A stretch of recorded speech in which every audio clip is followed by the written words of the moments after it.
पहली बार शायद अल्पसंख्यक मोर्चा का 3 दिवसीय प्रशिक्षण वर्ग आयोजित हुआ है। ये इसके लिए मैं प्रदेश अध्यक्ष जी को और जगदीश जैन जी को विशेष रूप से बधाई देना चाहूँगा कि उन्होंने ऐसा प्रशिक्षण वर्ग की श्रृंखला शुरू की है जिसमें किसी वर्ग और समाज, संगठन, मोर्चा, प्रकोष्ठ किसी को भी उन्होंने इसे दूर नहीं रखा। लगातार यह प्रशिक्षण पूरे प्रदेश में चल रहा है और आज आप सबकी उपस्थिति मैं देख रहा था कि सरगुजा, कोरिया से लेकर धमतरी, जगदलपुर, राजनांदगांव, कोरबा, बिलासपुर, सभी जिलों से और दूरस्थ अंचल से इतनी बड़ी संख्या में आपकी उपस्थिति, काम का जो विस्तार हुआ है और मंच में बैठे हुए लोगों के सक्रियता और आप सबके सहयोग से कि आज छत्तीसगढ़ में एक विशिष्ट पहचान आपने बनाई है और सभी जिलों में जब मैं जाता हूँ तो कार्यकर्ताओं का एक समूह सामने खड़ा दिखता है। ये लगातार किए गए प्रयास सफल है कि सभी जिलों में, जिले के नीचे स्तर, मंडल में और सभी विधानसभा में हमारे आप सबकी उपस्थिति से छत्तीसगढ़ में एक बार और 2 बार ये सरकार बनाने में हम सफल रहे हैं। लगातार लोकसभा में हम अपनी उपस्थिति पहले 8, फिर 9, फिर 10 करने में सफल हुए हैं। तो आप सबका भी एक बड़ा योगदान उसमें है कि हमने इतनी बड़ी सफलता लगातार पाई है पूरे चुनाव में। और अगले बार 10 को 11 करना है लोकसभा को। आप लोग जब घट जाओगे तो बचा खुचा एक आध जो छूट जाता है और सरकार के 8 साल पूरे हो गए और 8 साल इस दौर में आने वाले 2 साल हम सबके लिए महत्वपूर्ण है और राज्य के निर्माण के 10 साल पूरे हो गए और 11 साल 2000 से लेकर 2011 की यात्रा।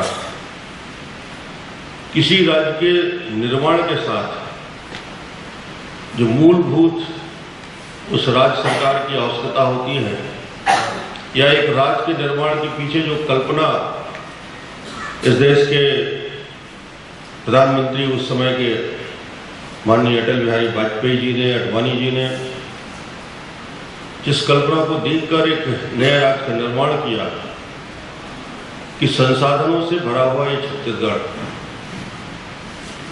जो लगातार क्षेत्रीय असंतुलन का शिकार रहा, आम आदमी के जीवन में परिवर्तन लाने के लिए क्या क्या हो सकता है नए राज्य के निर्माण में और क्यों छत्तीसगढ़ में बीजेपी सरकार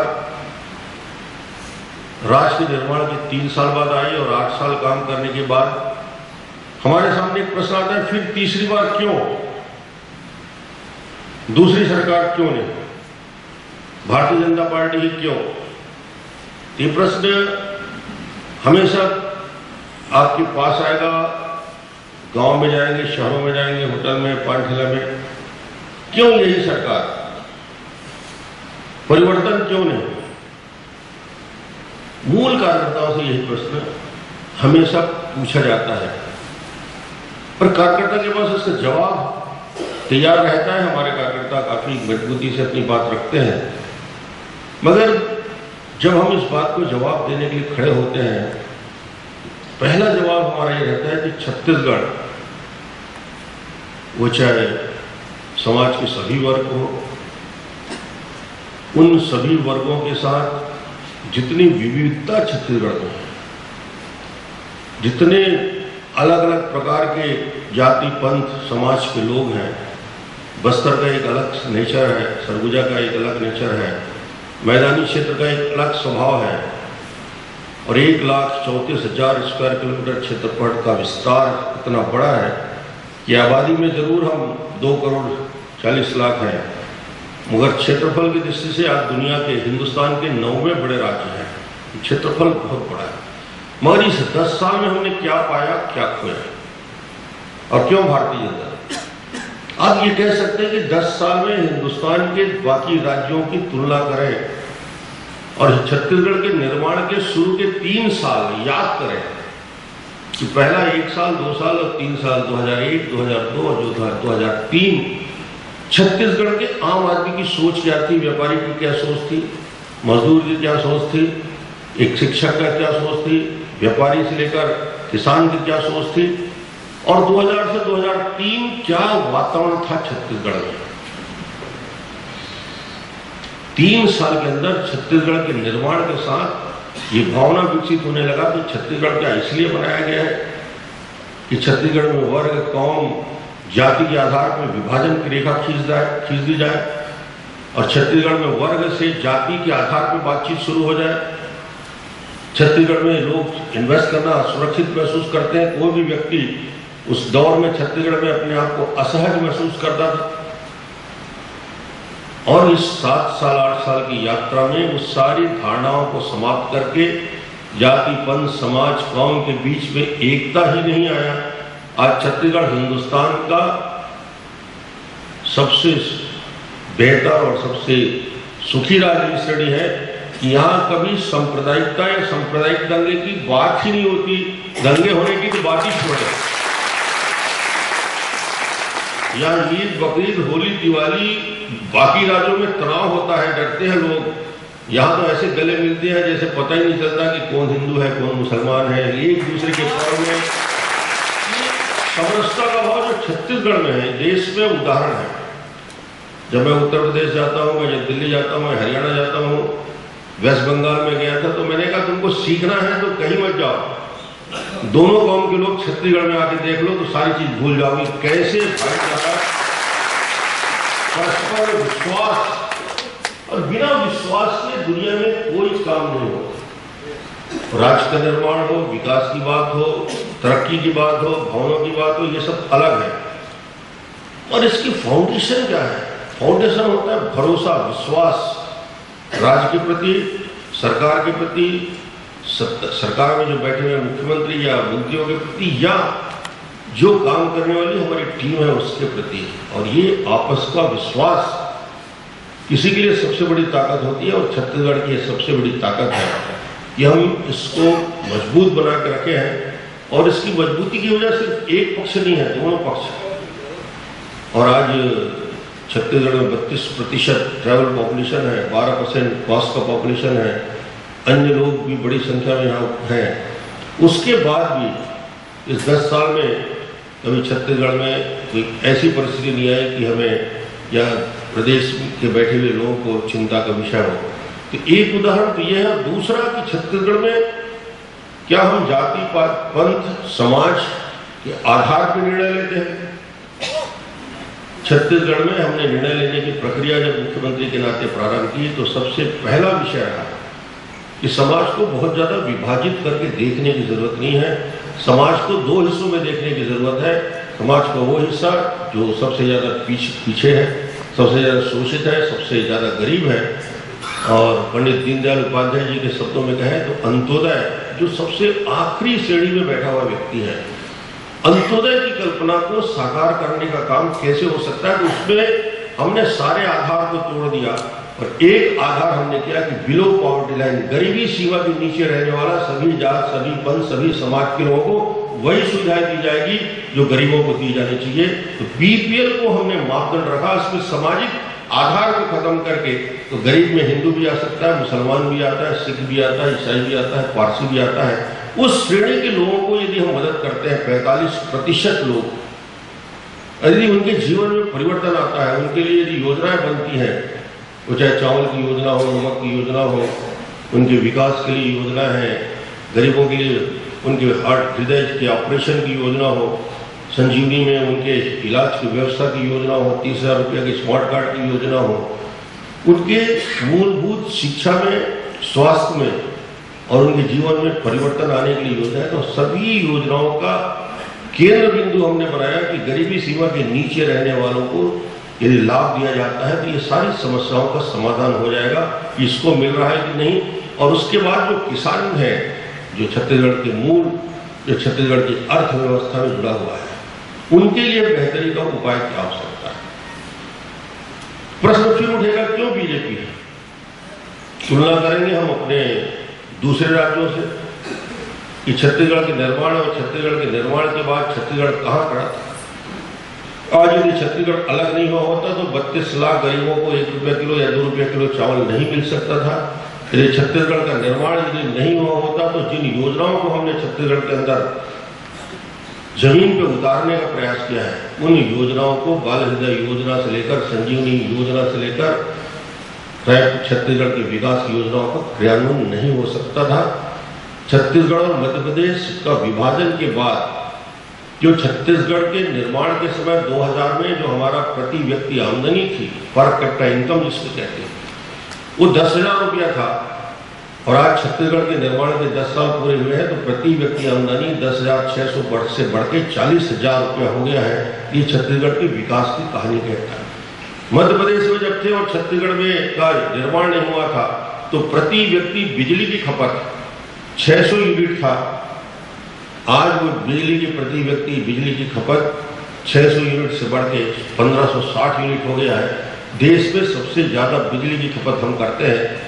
मध्य प्रदेश और छत्तीसगढ़ के निर्माण के समय जो 7 करोड़ का बजट था वो 36,000 करोड़ का हो गया।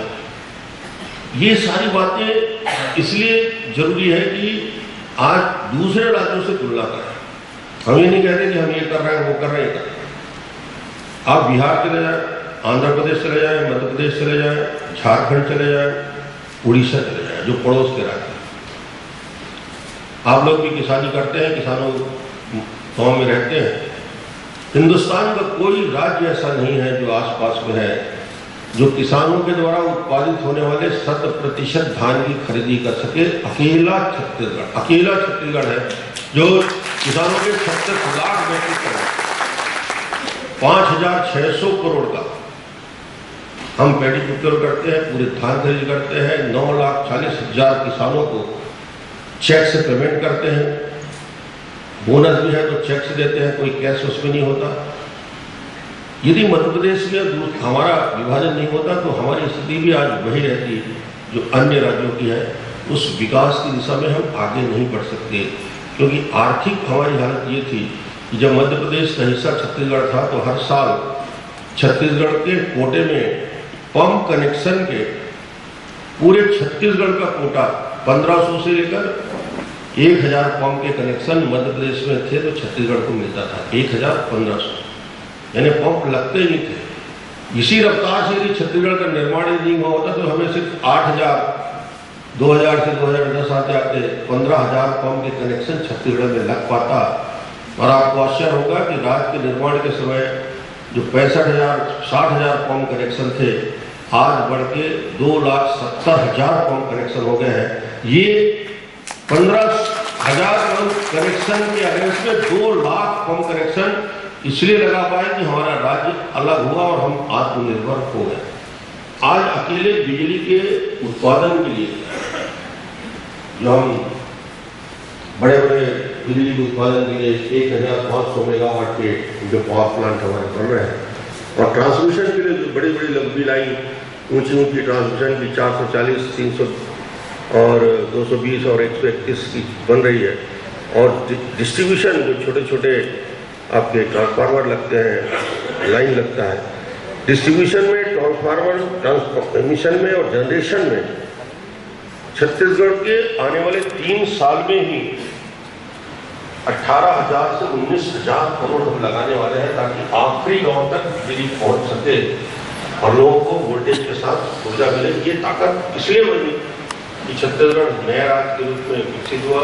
आज यदि लड़कियों को साइकिल हम दे रहे हैं, पहले ग्रामीण क्षेत्र में देते थे, अब शहरी क्षेत्र में भी देने का काम शुरू किए हैं, और उनके लिए बेहतर शिक्षा और बेहतर स्वास्थ्य की हम व्यवस्था कर रहे हैं।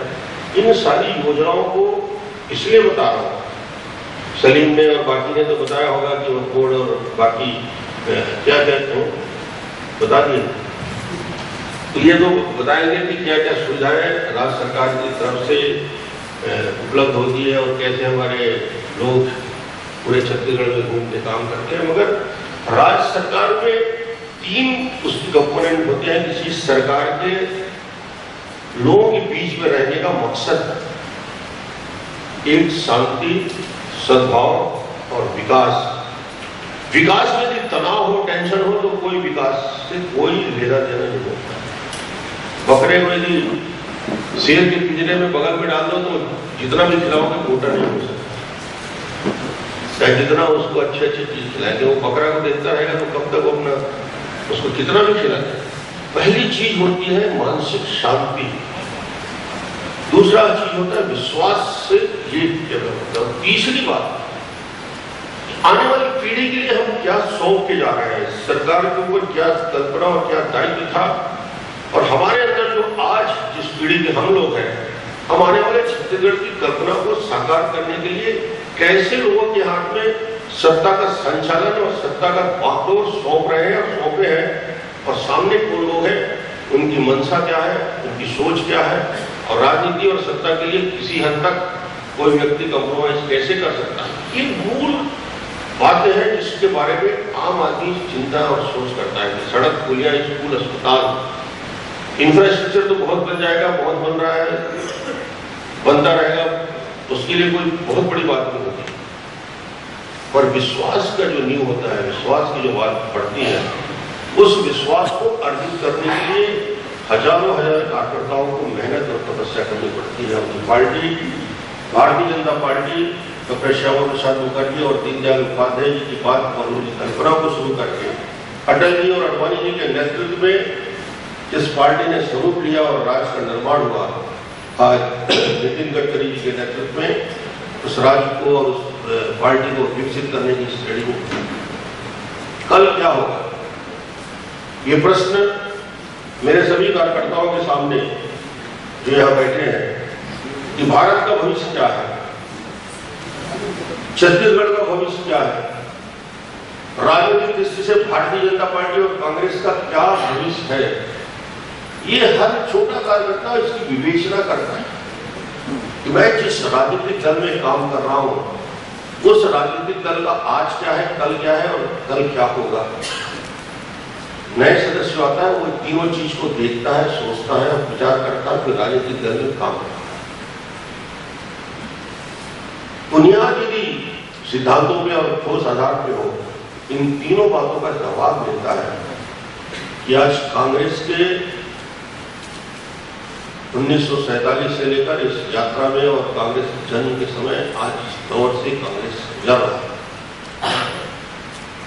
जो नेतृत्व विहीन, निर्णय लेने वाला कोई व्यक्ति वहां बैठा नहीं है, और सब व्यक्ति आज एक दूसरे के ऊपर आरोप और प्रत्यारोप लगा रहे हैं, और रोज कोई ना कोई नया आदमी तिहाड़ जेल के दरवाजे में आकर खड़ा मिलता है।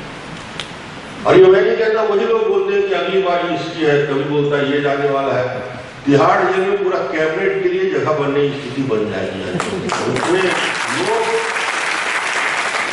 कुछ जेल में है, कुछ बेल में है, कुछ वेटिंग लिस्ट में, क्योंकि 2G घोटाले में सबका, उस गंगा में सब खूब नहाए जम के।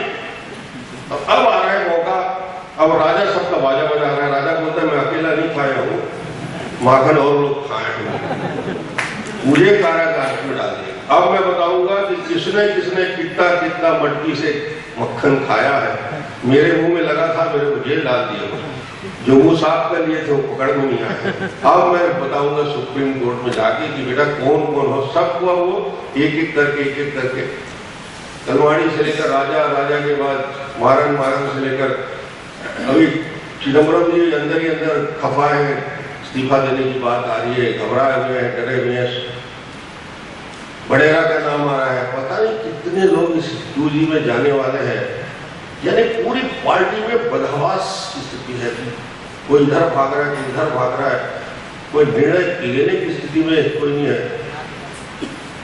अन्ना हजारे जब मंच में दिल्ली में बैठ गए, बाबा रामदेव को बेचारे को मार पीट के भगा दिया, ठीक है, डंडा उंडा ठोक खा के। अब उसको दूसरा सोचे कि अन्ना को भी ठोक पीट के भगा दिया।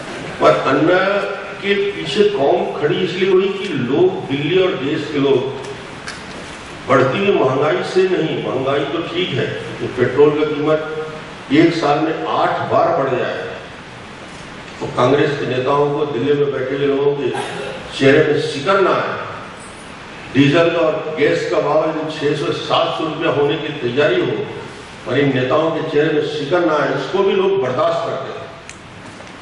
मगर देश के 1,76,000 करोड़, जो छत्तीसगढ़ का जो हमारा बजट होता है वो 36,000 करोड़ का है, सिर्फ 36,000 करोड़। और पूंजी में जो घोटाला हुआ है 1,76,000 करोड़, यानी छत्तीसगढ़ के 5 साल का पूरा बजट खा गए। 5 साल का पूरा बजट 1,76,000 करोड़, और कोई डकार भी नहीं रहा है। 70,000 करोड़ खेल के नाम से कड़माड़ी महाराज कॉमनवेल्थ गेम, कॉमन और वेल्थ, वेल्थ को पैसा भी बोलते हैं, कॉमन यानी सभी सामूहिक। तो कॉमनवेल्थ गेम में खेल कुछ नहीं हुआ, कॉमनवेल्थ सब बना लिए, पैसा सबका। 70,000 करोड़ रुपया कड़माड़ी का।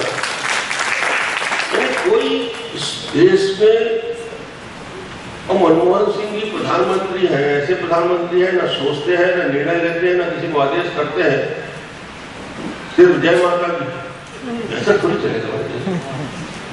देश का लीडरशिप नेतृत्व करने वाला व्यक्ति जब तक दृढ़ता के साथ इस हिंदुस्तान के 100 करोड़ लोगों के लिए चुनौती बन के खड़ा नहीं होगा, भ्रष्टाचार आतंक के खिलाफ खड़ा नहीं होगा, इस देश के करोड़ों करोड़ों की सुरक्षा और उनके स्वावलंबन और उनकी आर्थिक आजादी के लिए नहीं लड़ेगा, ऐसा देश नहीं चलेगा। जिस प्रकार अभी इस देश में कांग्रेस के लोगों ने जिस प्रकार से बंदर बांट किया है,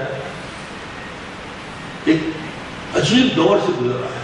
फिर मुझसे पूछते कि बीजेपी, कांग्रेस और दूसरे राजनीतिक दल भविष्य क्या है?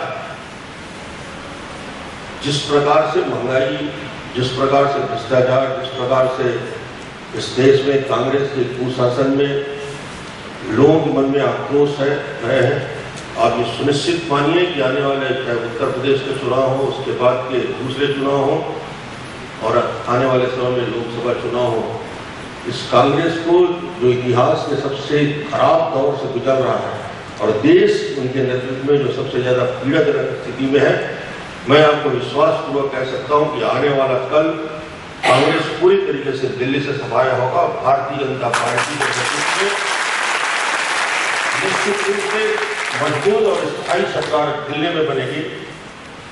और उसका कारण है कि जिन जिन राज्यों में भारतीय जनता पार्टी की सरकार बनाई है जनता ने, उन राज्यों के विकास की तुलना अन्य कांग्रेस के शासन के चलने वाले विकास से उन राज्यों से तुलना करें।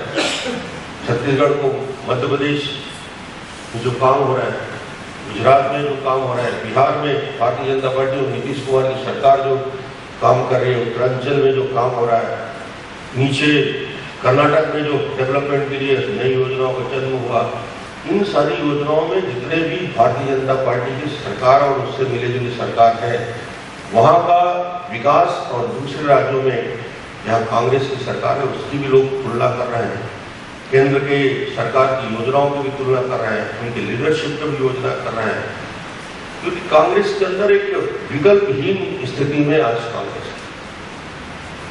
मनमोहन सिंह प्रधानमंत्री है,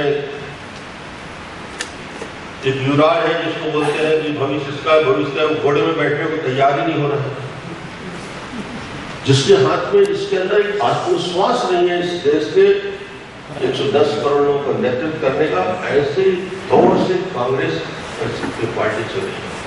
इसलिए मुझे ज्यादा उस विषय की समीक्षा और विवेचना नहीं करनी है, पर भारतीय जनता पार्टी जिन मुद्दों और जिन सिद्धांतों को लेकर पहले दिन से हम चले हैं, उस भावना को लेकर आगे बढ़ा के इस देश का नेतृत्व, इस प्रदेश का बेहतर विकास और इस विकास की उस कल्पना को जो आम आदमी सोचता है, एक गरीब व्यक्ति सोचता है, शहरों में एक झुग्गी में रहने वाला व्यक्ति सोचता है, सभी समाज के व्यक्ति सोचते हैं, तो भारतीय जनता पार्टी की यही नीति है कि समाज के सभी वर्गों को साथ लेकर बेहतर तरीके से विकास की उस कल्पना को आगे बढ़ाने का काम करेंगे, जिसमें प्रत्येक व्यक्ति का विकास हो, समाज के सबसे पिछड़े और सबसे अंत्योदय वर्ग का विकास हो, और इसके लिए ही इन योजनाओं का ये शुरुआत हुई है। तो भारतीय जनता पार्टी के छत्तीसगढ़ की इस 8 साल के विकास की यात्रा, और इस यात्रा के बहुत सारे बिंदु, बहुत सारी योजनाएं हैं जिसके बारे में मुझे लगता है कि आप सबको प्रशिक्षण वर्ग में जो हमारे मंत्रीगण आएंगे, हमारे दूसरे बंधु आएंगे, वो ये बताएंगे कि हमने अलग अलग क्षेत्रों में विकास की उन कल्पनाओं को कैसे किया।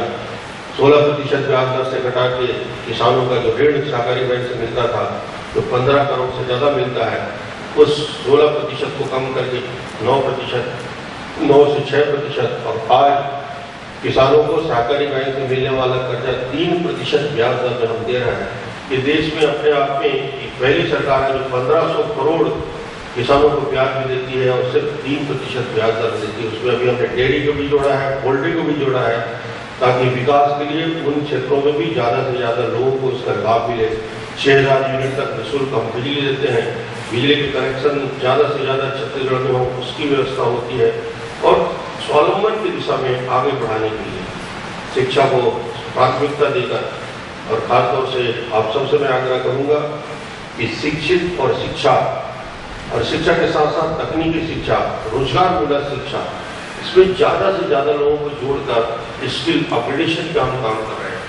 और चूंकि आप बहुत दूरस्थ अंचल के कार्यकर्ता हैं, ग्रामीण क्षेत्र में काम करते हैं, एक नई योजना जो छत्तीसगढ़ में हम इस साल से प्रारंभ किए हैं, समाज के वो असंगठित क्षेत्र के वो सारे गरीब लोगों के लिए है, जो मजदूरी करता है, जो मिट्टी तोड़ता है, जो कुली का काम करता है, जो सेंटरिंग का काम करता है, जो मिट्टी की खोदने का काम करता है, जो रिक्शा चलाता है, जो ठेला चलाता है, ऐसे समाज के सभी असंगठित क्षेत्र के अकुशल मजदूर हैं, उनके लिए एक बड़ी योजना हमने शुरू की है, जिसमें उनके बेहतरी के लिए, उनकी बीमा के लिए, उनके बच्चों के प्रशिक्षण के लिए, चाहे किसी वर्ग का हो, किसी समाज का हो, उनकी स्किल अपग्रेडेशन के लिए, ट्रेनिंग के लिए सारी व्यवस्था, उनके बच्चों की शादी के लिए।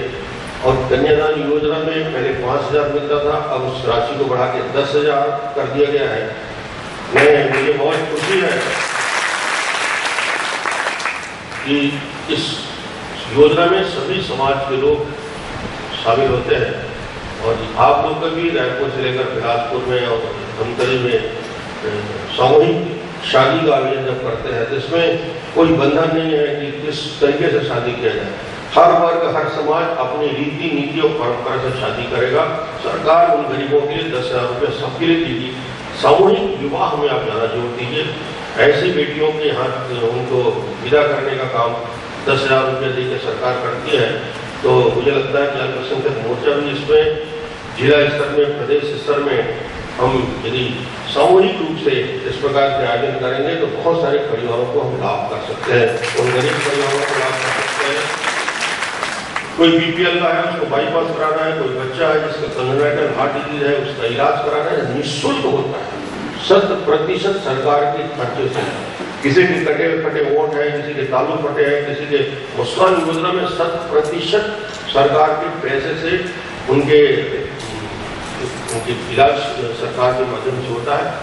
तो योजनाएं सबके लिए है। इस योजना में ज़्यादा से ज़्यादा लाभ हम जितने लोगों को मदद कराएंगे उतना ही लाभ होगा। वृद्धावस्था पेंशन, विकलांग पेंशन, निराश्रित पेंशन, इन योजनाओं में समाज के उन गरीब तबके के लोगों को नए नाम जुड़ते हैं, नए लोगों को शामिल आते हैं, उनको भी इन योजनाओं का लाभ देंगे। तो ये सब आपसे जुड़ेंगे, समाज से जुड़ेंगे, मोर्चा से जुड़ेंगे।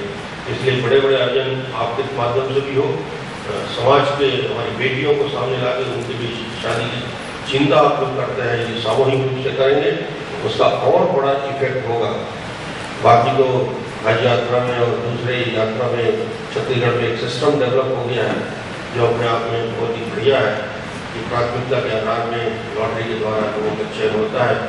मैं यही विश्वास आप सबके सामने दिलाने आया हूँ कि छत्तीसगढ़ में विकास में और छत्तीसगढ़ की तरक्की के लिए समाज की जो भागीदारी है उस भागीदारी को आपने मजबूत बनाया है, और हम सब मिलकर इस छत्तीसगढ़ को विकास की उस ऊंचाई पर ले जाएंगे जो आज छत्तीसगढ़ पिछड़ा कहलाता था। आज देश के विकसित होने वाले राज्यों में इसकी गिनती है, और आने वाले 10 साल में छत्तीसगढ़ हिंदुस्तान के सबसे विकसित राज्यों में प्रथम पंक्ति में आ सकता है यदि हम सब मिलकर।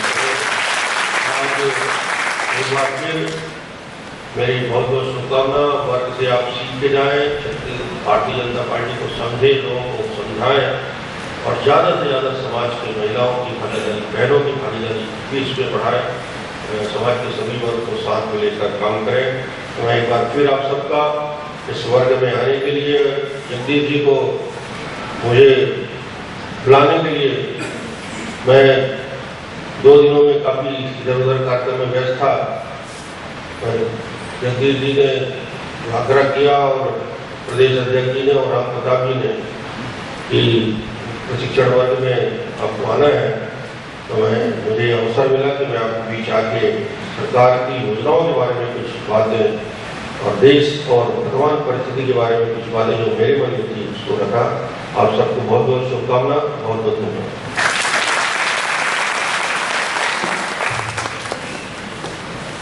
यह देश